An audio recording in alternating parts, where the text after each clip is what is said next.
Welcome back to Streamline Entertainment.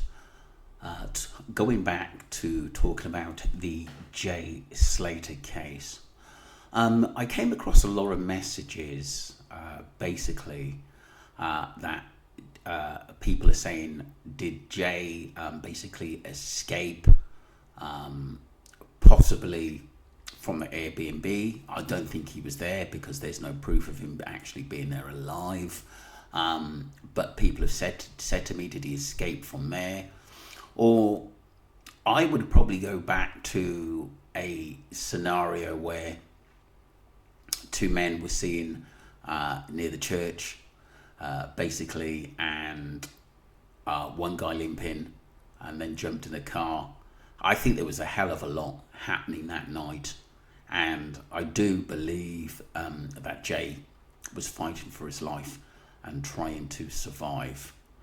Because it was said as well, the altercation with Brandon and the others he had a problem with, I would say probably the other gang who was dealing rugs out there. And it's said that, previously mentioned in my videos, that Brandon took some rugs and didn't pay for them off somebody else. And this continued to escalate in Tenerife, and I think Jay paid the rat for it, because I think Brandon had a lot of connections through Ayub. Lucy, I think, would defend Brandon more than she would Jay. This is what I think personally. So I would probably say, if Jay did escape for a little while or made a runner for it, where they had him somewhere, or to maybe try to get him in the car, was probably after the beach incident where they were taking him somewhere and he managed to get out and run and hide for a little while, and then they found him again. I actually think that's a possibility before Ayub and the rest of them got back to the Airbnb. Let me know what you think. We're just going to go to Marianne.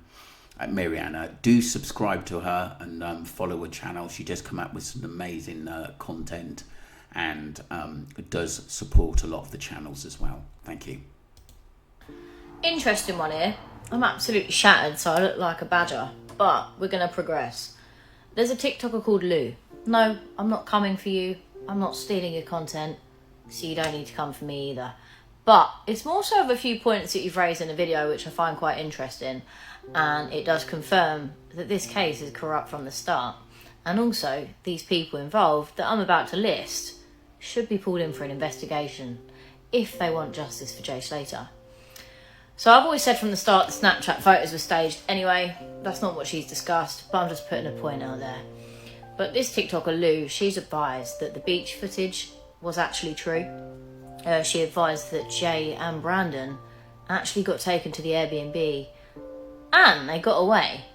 However, do you remember that video footage where you see a figure or a character running across the road and hiding into a bush? That was Brandon, apparently.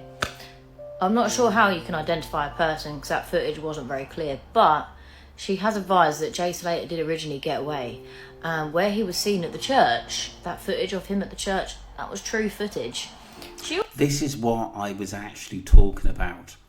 I knew the video of the beach and the church were definitely the boys. It's hard to make out who's who, I must admit, but it was definitely to do with Jay Slater going missing at that time and trying to survive for his life. I truly believe that.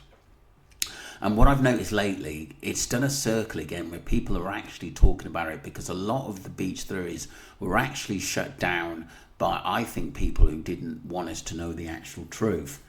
The other thing about obviously the scenario near the bins and the church as well, I do think that was Jay and Brandon there. And I think a lot of people who've been looking into this case from day one, or like me in the early stages, I think those early videos were very, very crucial to this case, but we couldn't actually put it into a scenario, because we know so much now, because there was so much going on and there were so many people trying to divert our way of thinking so that we wouldn't get to know what truly happened to Jay Slater. I do think that Brad now tried to defend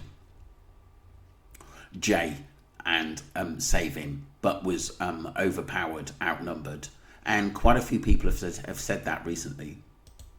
She also advises that Pablo's place of apartment, house, whatever you want to call it, in Tenerife, Jay Slater was held there for a while. And where you see that photo of the stairs, that was looking out onto the property. I'm finding it quite interesting. There's still quite a lot of TikTokers heavily invested in this case, as I am too. However, I'm not posting anything new until anything new comes out, instead of speculating or going off the same stuff. But if Emma has got all... Who the fuck is Emma? If Lou has got all this information and it could potentially get Jay justice, maybe she should help and provide the police this. They probably got it anyway, but she has got some very good content. So this is my video today. Yeah, it's probably worth having a look to her. I think her name's Lou Emma, I think. I'll have a look and see if there's any other information to actually come out on it. But that is interesting to hear that, because it's funny when things die down. Maybe sometimes people are scared to talk that have information through friends of friends. I thank Mark for giving that information. You know, maybe he knows a lot more, but that's up to him in whether he wants to share that or not. And obviously this Lou, who knows what may come out of it. And any information to get justice for Jay is very, very important. Let me know what you think. Did Jay escape from somewhere? There's a possibility. We seem to have sort of a picture coming together for those who are supporting and following the case. There are many YouTubers who I think are still talking about it, but they've moved on to other topics now. But I certainly will keep going on the Jay Slater case, and if there's new information that comes in, I will discuss it 100%. Don't forget to subscribe to Streamline Entertainment and follow the channel, and let me know on your thoughts of what Mary Anna said. And don't forget to subscribe to her because she puts a lot of good content out there. She's very straight talking. Thank you.